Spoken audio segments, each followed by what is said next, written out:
안녕하세요. 미술관 너머의 예술 생태계를 고민하는 그린갤러리 대표 이성희입니다.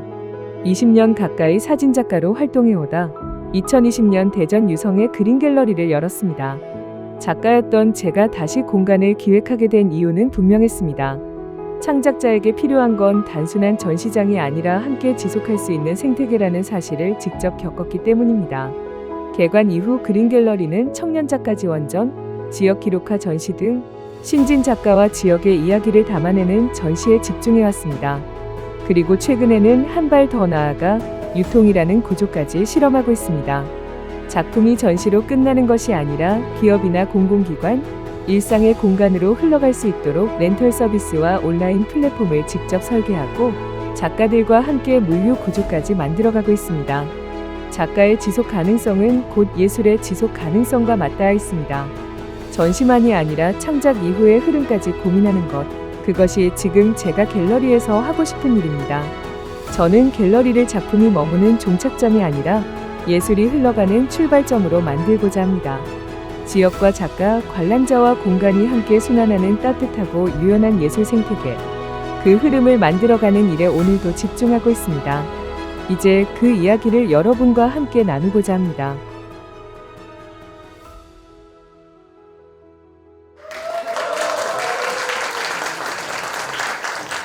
안녕하세요. 그린갤러리 대표 이성입니다. 저는 도시와 삶을 잇는 테크아트, 지역성과 글로벌성을 연결하는 전시 기획이라는 주제로 오늘의 발표를 하게 되었는데요. 제가 G 아티언스에 참여하게 된 건 사실 몇 개월 되지 않았습니다. 지난 몇 개월 동안 이 포럼을 통해서 들었던 거, 또 관찰했던 거, 그리고 저도 상상했었던 것들, 그런 것들을 기반으로 G 아티언스가 어떤 방향으로 나가면 좋을까에 대해서 제 스스로 생각했었던 내용들을 이번 발표에 좀 담아봤습니다. 특히 예술 분야이기 때문에 현재 진행되고 있는 테크아트 작품들을 중간중간 넣었으니까 작품을 지루하시면 작품을 중간중간 감상하시면서 보시면 될 것 같습니다.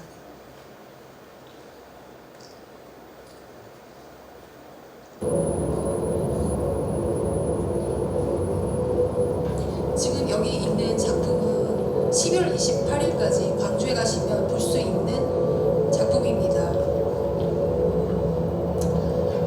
광주에는 ACC라는 테크아트 작품을 많이 다루고 있는 유통 플랫폼 역할까지 해내고 있는 예술 공간이 있어서 이 대표 작업을 하나 담아봤는데요. 오늘의 내용은 전국 각지에서 벌어지고 있고 여러 공간과 기관에서 예술과 기술이 융합된 전시와 포럼, 행사, 각종의 예술 실천들이 이루어지고 있는데요. 그 많은 예술과 기술이 교차하는 지점들은 어떠한 성격들을 갖고 있으며 그리고 각각 이루어지고 있는 이런 것들은 어떻게 연결되고 어떻게 가치를 만들어가고 있는지를 좀 살펴볼 것이고요. 그리고 그러한 예술과 기술의 융합됨을 통해서 어떤 가치가 새로 만들어질 수 있는지 사례 중심으로 좀 살펴볼 것입니다. 그렇게 살펴보고자 하는 이유는 사실 테크 아트라고 명명한 건 김수 대표님밖에 없는 것 같아요. 테크 플러스 아트, 아트 앤 테크, 테크 곱하기 아트, 여러 가지 유형으로 어떻게 범주하지 못하는 한참 변화되고 있는 영역이다 보니까 모두가 고민을 하고 있지만 아직은 실험의 단계에 있는 내용들입니다. 교차점의 다층적 성격이라는 건 뭐냐면요, 예술과 기술이 인터섹션하는 교체되는 지점도 있고, 그런 것들은 사실 예술가들한테는 새로운 도구나 표현의 언어가 될 수도 있겠지만 가장 중요한 거는 창작 과정 전반을 재구성하는 환경이 바뀌었다는 걸 의미할 수 있습니다. 그리고 이번의 변화는 예전에 디지털로 전환될 때와 다르게 산업계 쪽에서도 빠르게 움직이고 있습니다. 물론 현대차그룹처럼 대기업도 있지만 젠틀몬스터라고 들어보셨죠? 글로벌 스타트업이 돼가고 있는 아이웨어 제품인데 메타에 이제 메타버스 구글을 아이웨어에서 공급하게 됐다고 유명해지기 시작했는데 거기도 전시장처럼 쇼룸을 만들어 놓고 많은 MZ들이 거기 가서 제품을 구매하는, 어쩌면 예술과 기술은 단순히 예술을 넘어서서 산업계에도 영향을 미치고 있습니다. 또 하나는 제가 이번 발표를 준비하면서 공공의 영역에서는 어떻게 하고 있는지를 조금 더 찾아봤는데요. 도시재생이나 지역 활성화에 관련돼서도 공간이 아예 만들어지거나 그런 예술 프로젝트들이 진행되고 있었습니다. 지금 여기 있는 사진은 올해 있었던 그 아이시아라는 국제 공동 포럼에서 국내에서 개최했던 전시 장면 중에 하나인데요.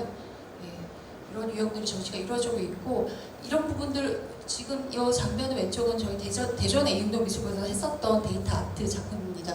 관객이 뭔가 움직임에 따라서 반응하는 작업이었는데요. 이런 작업들은 꾸준히 생산되어지고 있습니다. 또 중요한 거는 제가 이 발표를 준비하면서 그 밑바탕에 일단 GT 아티언스가 뭐야? 뭐 한다는 거야? 사실 이런 질문을 저도 가끔 받아요. 왜냐, 지 아티언스 이런 프로에 자꾸 참여하고 이러니까 이렇게 자꾸 봤는데 그러면 지 아티언스 뭘 해야지라는 생각을 하다 보니 현재 테크아트, 아트앤테크 분야에서 이루어지고 있는 것들은 어떻게 되어가고 있고 그들은 무슨 고민을 갖고 있는가 좀 살펴봤습니다.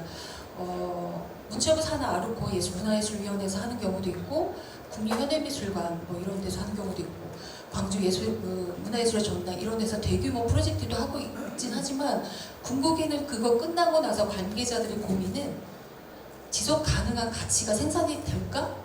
우리가 연결되어질 수 있을까? 연결된다면 어떤 맥락에서 가능할까? 누가 주체가 될 수 있을까? 이런 고민들을 사실 많은 컨퍼런스를 끝나고 나면 결국에는 다다르게 되는 고민들이라고 합니다. 그래서 이런 것들이 만들어지려면 일단 플랫폼적 연결이 이루어져야 된다고 생각합니다. 데이터를 공유하고 협업 플랫폼이 만들어지고 프로젝트 간의 연계가 좀 필요하고요. 또 하나 중요한 부분은 정말 이건 문화예술계 일하면서도 느끼는 건데 문화 매개자의 역할들이 더 요구되어집니다. 예술은 예술계에서 사용하는 언어들이 있고 기술은 기술 분야의 언어가 있는데 사실 그게 어떤 프로젝트에 맞닥뜨려도 일정 기간 동안 소통하기 굉장히 어려움을 겪습니다. 그래서 이들이 언어적으로 혹은 제도적으로 기술적 장벽을 넘어서고 해석하고 이를 조율해 줄 수 있는 메디에이터, 문화 매개자 역할들이 더 부각되고 있다는 겁니다. 그리고 이렇게 플랫폼적으로 연결되고 중개자의 역할들이 좀 만들어진다면 글로벌과 로컬을 연계하는 어떤 예술 시대 실천이 더욱더 가능해지라고 생각합니다. 이건 올해 5월에 있었던 작품 전시 중에 하나입니다. 기술이 예술을 만나면 예술과 기술이 융합이 되면 예술을 낯설게 하면서 동시에 감각을 확장합니다. 여기 있는 작품 이미지들은 다 같은 장소, 다른 시기에 찍혀진 건데요. 국립현대미술관이 서울에 4군데가 있죠. 그 중에 이제 서울관 같은 경우는 타케치 MG입니다. 그러니까 어떻게 보면 디지털 네이티브라고 할 수 있죠. 가면 항상 다원예술이나 미디어 아트나 테크 아트를 볼 수가 있는데요. 사실 저는 가면 저 장치를 몸에 걸거나 귀에 걸거나 하지 않습니다. 늙었나 봐요. 근데 당연히 줄을 서서 많은 청년들은 장치를 몸에 걸어야 되면, 누워야 되면, 다가서야 되면, 어딘가에 들어가야 되면 다 합니다. 그리고 감각합니다. 그리고 그들의 감각을 자극합니다. 이런 작품들이. 이런 것들이 이제 폭발적으로 더 증가하고 있는데요. 이러한 과정들을 통해서 예술은 또 기술은 새로운 가치의 가능성을 발견하고 있습니다.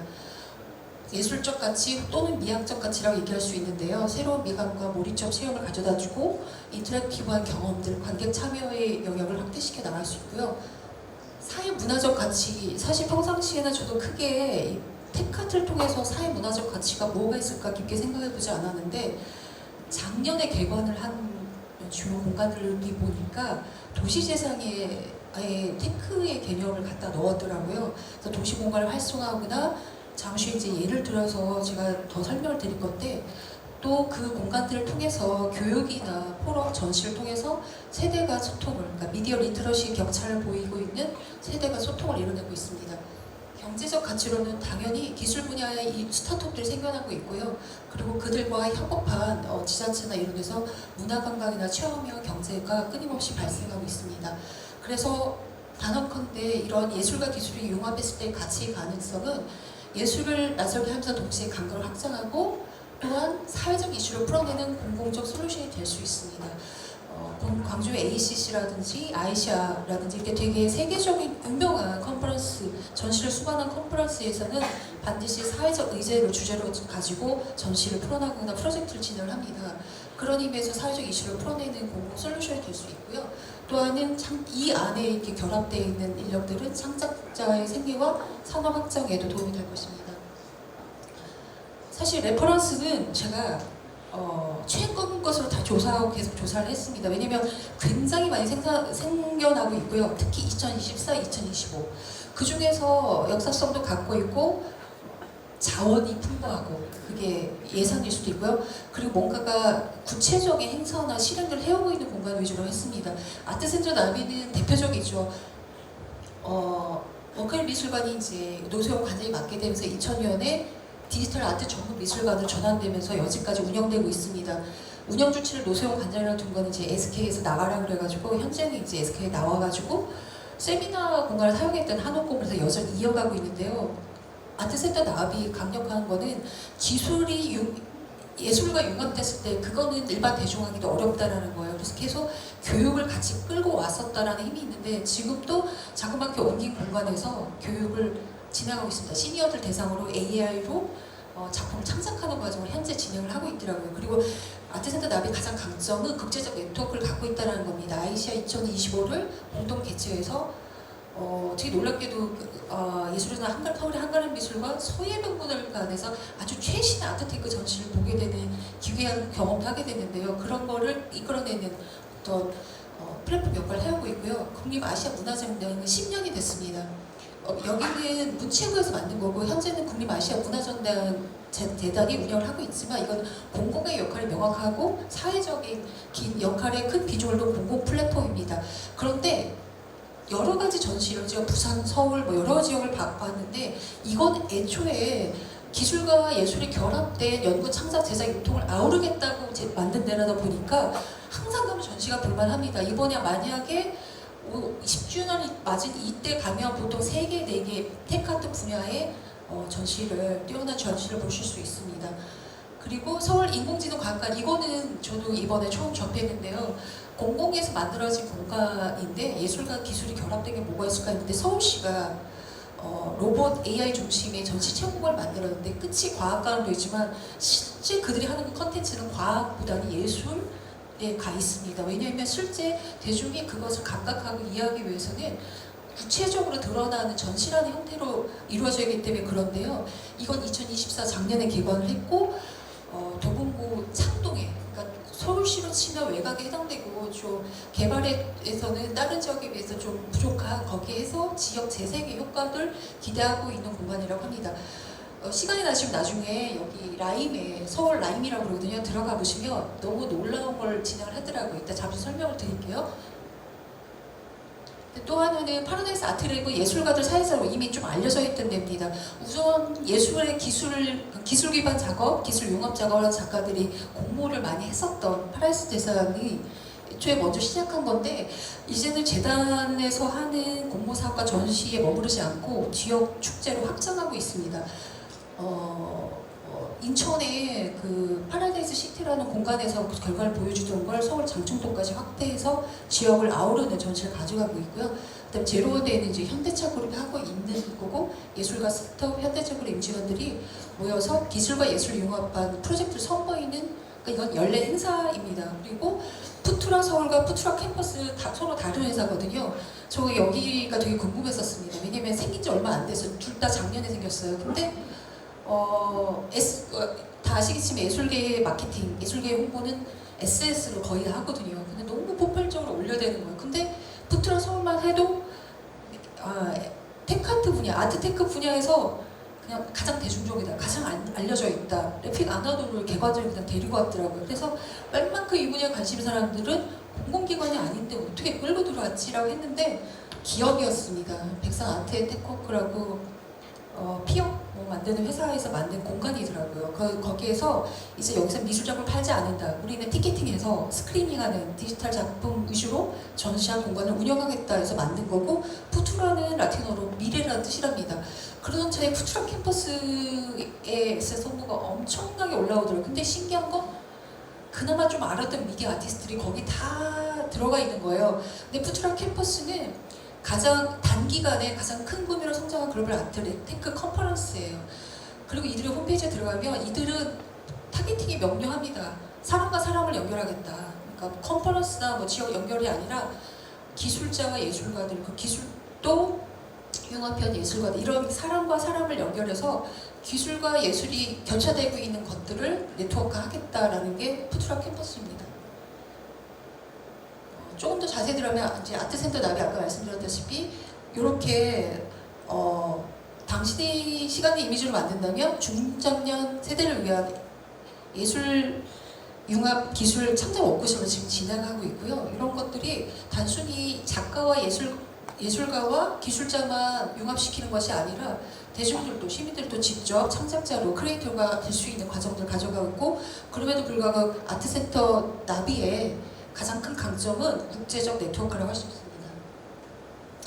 예, 이거는 이제 광주에 있는 아시아 문화전당에 줄여서 ACC죠. ACC에서 지금 10주년 기념전 봄이 선언전이 열리고 있었는데 이거 굉장히 상징적인 게 뭐냐면 이 미디어 아트, 테크아트 분야에 세계적으로 가장 영향력이 있는 제카임, 이거는 이제 김수 대표님이 아마 직접 다녀오시기 때문에 자세히 설명해 줄 텐데, 그곳과 홍콩의 엠플러스라는 데서 협업한 전시예요. 사실 이 전시를 만드는데 2년이 걸렸습니다. 기술이 들어간 작업들이 되게 그렇긴 해요. 이제는 규모가 이제 커지기도 했고, 그래서 작년에 심포지엄을 열고 올해는 이제 전시를 실행하고 있는데 내년 2월까지인가 그렇기 때문에 가시면 볼 수가 있고요.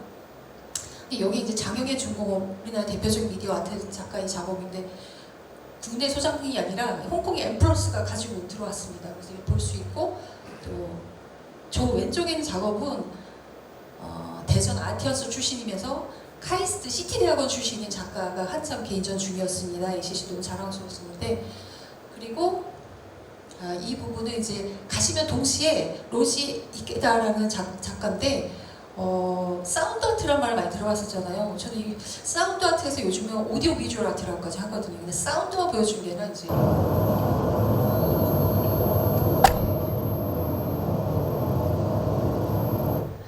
이 작가는 그리고 그 다음 이제 AC에서 가서 볼 수 있는, 이 페스티벌은 지금 끝나곤 했지만 가장 정점이라고 할 수 있는 이제 메타버스의 작업들을 보여주고 있습니다. 핸드폰을 갖고 가면 QR을 끊으면 어떤 구체적인 다른 콘텐츠를 볼 수도 있고요. 그 다음에 VR 감독으로 유명한 해외 작가의 작품도 볼 수가 있는데 이렇게 특이한 거는 이제 여기는 중간에 이 작업을 설명해주거나 작업을 어떻게 감상해줘야 되는지 안내하는 매개자 역할을 하는 분들이 많이 있었습니다. 사실 저조차도 사실 이런 장비를 보면 장비가 많이 돼 있네, 이런 식으로 구성이 돼 있네라고 보지 사실 직접적인 경험을 잘 하게 되진 않는데, 여튼 미디어 작품에 대한 경험에 따라서 향유하는 방식은 좀 차이가 있지 않나 이런 생각이 듭니다. 이것이 이제 메타버스로의 작품이 구현되어 있는 VR 감독이라, 이제 감독인데 VR 감독으로 유명하다는 작품의 감독인데, 저는 이 사진을 찍은 이유가 보통 미술관에 가서 전시를 볼 때 관람하고 있는 관객을 많이 바라보거나 관람객과 그 작품을 같이 사진 찍는 경우가 제가 지금 자주 있는 편인데, 감상자의 모습이라는 게 좀 독특했어요. 뭔가 이런 공간에 놓여져 있고 혼자서 뭔가 벽을 향해 헤매고 있는데 아마 그는 혼자서 어떤 세계에 들어가서 작품 감상을 하고 있겠죠. 근데 이 모든 전시가 지금 ACC에서 다 진행되고 있습니다. 그리고 아까 말씀드린 서울 라임이라는 이제 인공 로봇 박물관, 여기 같은 경우에는 이들이 로봇과 가야금 연주를 협업한 걸 개관 때 했더라고요. 근데 그게 되게 놀라웠던 게 실제로 전시 장면을, 그 영상 장면을 보면 가야금 연주도 하고 디제잉도 합니다. 음악 믹싱도 하고, 그리고 가야금 연주 협업을 하고, 그리고 그 기록 영상에 보면 과학자, 엔지니어, 예술가들, 그리고 주무관님 인터뷰도 나오더라고요. 담당 주무관님. 서울시에서 운영을 하니까 오랜 시간에 걸쳐서 이걸 준비해서 구현을 해가지고 영상으로 잡고 전시에서 디스플레이한 작업입니다. 자, 박물관이지만 이제 테크아트, 예술과 결합되면서 새로운 가치와 가능성을 만들어내고 있는 한 예라고 할 수 있습니다. 거기서 이제 들어가 보면 뭐 교육 이런 거 굉장히 많이 해요. 그리고 이렇게 힐링, 치유가 되는 테크아트를 활용해서 치유 프로그램도 진행을 하고 있고, 또 아까 말씀드린 것처럼 이제 파라다이스 아트랩 같은 경우에는 작가들이 굉장히 선망했던 테크아트 분야의 지원 사업이었는데 이제는 조금 더 볼륨이 커졌습니다. 그래서 인천 영종도에서 하던 것들을 장충동까지 페스티벌로 끌고 왔어요. 이것도 되게 흥미롭다는 생각이 듭니다. 그 상점 주인들, 예술가들 함께 로컬라이징 프로젝트라는 걸 진행을 해서 지역 축제로 강화시켜 나가고 있는 게 테크의 변화와 더불어 어떤 기존의 예술계에서의 움직임 변화도 이루어지고 있다는 겁니다. 제로원대는 이제 현대차 그룹에서 하고 있는 거고요. 실제로 들어가 보면 뭐 기술자와 예술가, 과학자들이 같이 협업한 프로젝트도 있지만 실제로 결과물 전시를 하거나 교육을 하거나 이런 프로그램들이 잘 이루어지고 있습니다. 푸트러스 아까 말씀드렸던 이제 기업에서 만든 예술 공간인데요. 저 안에 가면 이제 티켓 이거는 저도 미술관 전시 위주로 보다 보니 무료 전시에 익숙하게 있다가 요즘에 이 테카도 그냥 다 유료예요. 만 얼마에서부터 2만 얼마 이르기까지 여기는 무조건 유로입니다. 근데 그럴 수밖에 없는 굉장히 비싼 작가, 비싸다고 해야 되나? 뭔가 전시를 준비하는 데 비용이 많이 소요된 작업들이 들어오고 대신에 들어가면 저렇게 이제 충분히 영화관에서 누워서 영화를 보듯이. 최근에 어떤 다른 업체도 생겨났는데 CGV의 목동관을 빌렸더라고요. 그래서 티켓팅을 해서 스크리닝을 하는 이렇게 이런 전략을 가져가고 있습니다. 이거 푸트라 서울이랑 푸트라 캠퍼스인데요. 여기는 아까 사람과 사람을 연결한다고 했는데 이렇게 이들의 컨텐츠를 가보면 사람들이 쫙 작가들, 미디어 아티스트, 엔지니어들, 뮤지션들 쫙 나옵니다. 그리고 작년 이어 올해도 불멸의 아바타 알고리즘 인류라는 주제로 참가 아티스트를 모집해서 진행을 하고 있고요. 티켓팅 이렇게 하면 22,000원, 44,000원, 52,000원 사실 모든 컨퍼런스 원래 좀 무료이거나 막 학술되거나 미리 사전 시전해야 하는데 이제는 이 기술이 결합된 거에서 사실 제작 기간이나 과정에서 많은 비용이 소요가 되기 때문에 네, 이렇게 되고 있는데 굉장히 활발히 활동을 잘 해가고 있는 걸 보여집니다. 기타는 이제 제가 이걸 다 읽을 건 아닙니다. 도시별로도 굉장히 많이 시도되고 있어요. 원래 지금 그 시기입니다. 그러니까 작년, 재작년 특히나 그래서 서울, 광주, 대전, 부천, 전주, 인천, 울산, 안양, 포항 이 외에 많은 것들이 또 대구도 빠지고 다 했는데요. 뭔가 다 이루어지고 있고 사실 맨 마지막에는 제가 지아티안스와 뭘 연결할 수 있을까 생각은 해보긴 했는데 단지 저희 생각일 뿐입니다. 네, 그래서 하고 있고요. 만약에 지아티안스가 모두를 통합할 수 있는 허브를 기능하는 플랫폼이 된다면 저 다 경민이 주사를 해야겠죠. 제안을 해야겠지만 자, 그 중에 또 하나는 이거는 DDP 다 아시죠? 원래 여기는 디자인재단이 운영을 해요. 이것도 예술계는 예술 광의 개념으로는 주제도 그게 해당되긴 하겠지만 굉장히 멋있는 미디어 파사드 축제를 계속 진행을 합니다. 인스타그램이라는 그런 이미지인데요. 작가들의 작품이 이렇게 도시에 수놓아지고 있습니다. 굉장히 매혹적이죠. 네. 대전도 할 수 있지 않을까요? 대전도 이건 제가 지난달 8월에 찍은 건데요. 이음도 미술관에서 그 미디어 파사드를 하잖아요. 그래서 그때 그날 하늘도 굉장히 아름다웠는데 여기 마당에 그 이음도 미술관에서 영상 작가들의 작업을 틀어주면서 목이 깊이제도 주고 이렇게 누울 수 있는 것도 주고 해서 굉장히 편안한 하루를 보냈습니다. 사실 대전에 맞는 어떤 미디어 파사드였다는 생각이 드는데 자 그럼 이렇게 만들어주고 있는 많은 것들이 가치를 형성하기 위해서는 어떻게 해야 될까요? 그래서 그 연결망의 작동 방식을 좀 살펴봤습니다. 만약에 내가 이런 전시를 기획하고자 하면 무엇이 필요할까라는 고민을 하다 보니 플랫폼과 생태계 구조가 필요하고 문화 매개자 역할이 필요하고 그런 것들이 이루어졌을 때 이러한 역할들이 로컬과 글로벌의 상호작용이 가능하겠다 생각을 했습니다. 사실 봐졌던 규모 있는 전시들은 지원 기관이 있거나 펀딩이 있었습니다. 그리고 학계와 산업계가 연결된 프로젝트이기 때문에 가능했고요. 또 전시 공간 및 미디어 시설이 있게 가능했고 아마 서구 영상 특구에 이제 그런 게 조성되지 않을까 싶습니다. 그리고 더불어 아까 말씀드렸다시피 기획자, 큐레이터, 테크니컬 프로듀서 사실 푸트라 서울 같은 경우도 테크니컬 프로듀서 리스트도 따로 있더라고요. 그렇게 예술가와 기술자 사이의 번역자 역할을 수행해주는 문화 매개자 역할이 반드시 있어야만 합니다. 그리고 그들을 통해서 네트워킹 행사나 워크숍, 매체스 프로그램 등을 통해서 그러니까 이해를 구축을 한다라면 이런 것들이 연결망을 이룰 수 있고 지아티언스 같은 플랫폼이 만들어질 수 있을 거라고 생각합니다. 이것도 올 5월에 아이시아에서 봤었던 작품입니다.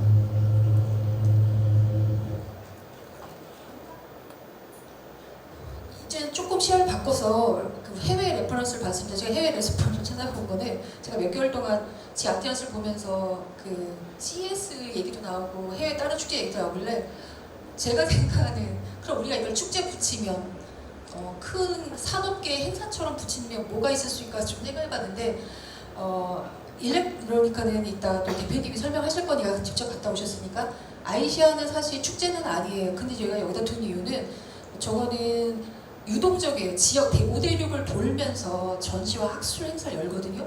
그리고 그 도는 대륙이나 그 도시에 가서 그 지역의 문화적 정체성과 합의된 어떤 사회적 의제를 그의 컨퍼런스나 심포지엄 주제, 전시 주제로 가져갑니다.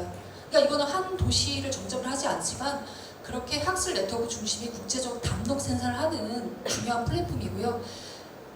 사우스 웨스트 저는 이게 굉장히 흥미롭습니다. 여기는 예술, 기술, 산업, 관광, 중전 다 아우렀어요.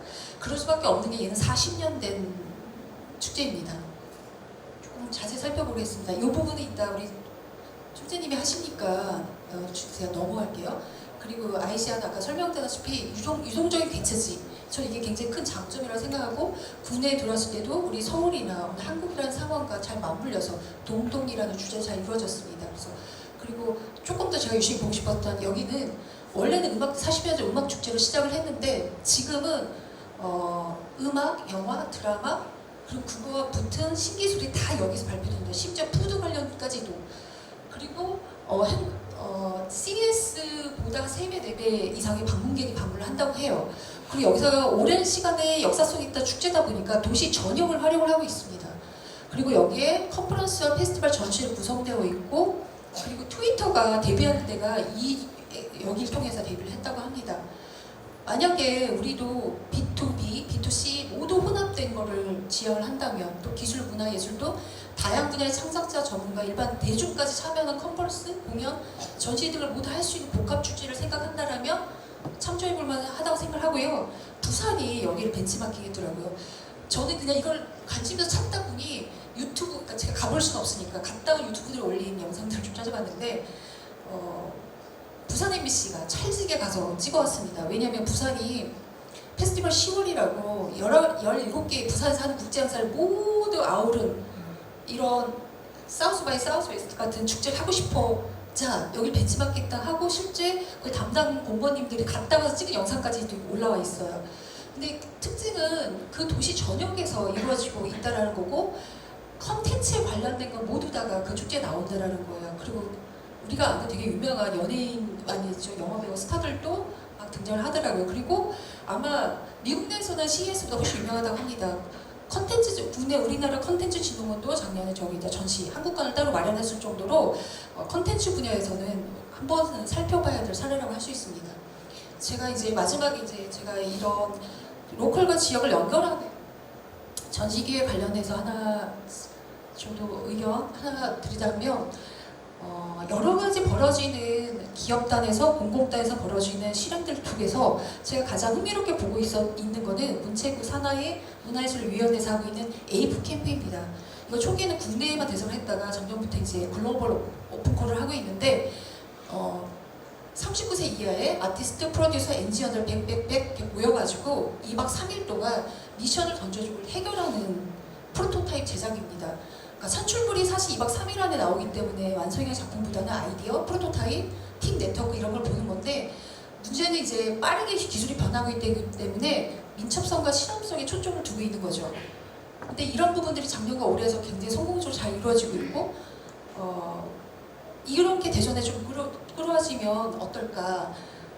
발굴은 이런 AF 캠프식으로 하고 거기서 발견된 프로토타입을 넘어서서 하나의 중요한 결과물이 나올 수 있는 거는 기존에 있던 아티언스라든지 이런 레지던시 프로그램을 끌어안고 또 그런 것들을 확산시켜내는 것, 그런 것들도 GD 아티언스가 역할을 할 수 있지 않을까 생각을 합니다.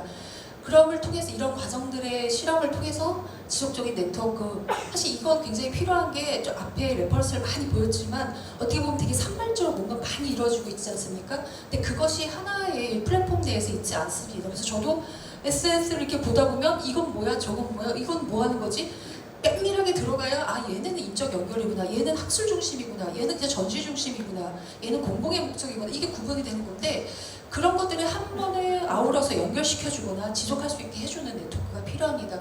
그리고 생태계 차별화에 대한 얘기는 우리 도시에 대한, 우리 대전에 대한 얘기인데 아까 AF 캠프 같은 그런 문제 해결형 캠프 같은 걸 통해서 창작자나 기술자를 발굴하고 실험하고 그것들을 기존에 있는 아티언스 프로그램이 끌어안아서 성장시키고 지 아티언스라는 플랫폼을 통해서 확산시키는 전직의 순환 구조를 구축할 수 있지 않을까. 그리고 서구에 이제 특수영상 특구가 들어서니까 사실 이런 부분들의 공간이나 장비나 이런 시설 면에서는 다 갖춰질 거라고 생각을 하고 이런 것들이 이루어지면 로컬 실험과 글로벌을 연계할 수 있는 어떤 중요한 결과물을 만들어낼 수 있지 않을까 생각합니다. 네, 이상 발표를 마치겠습니다.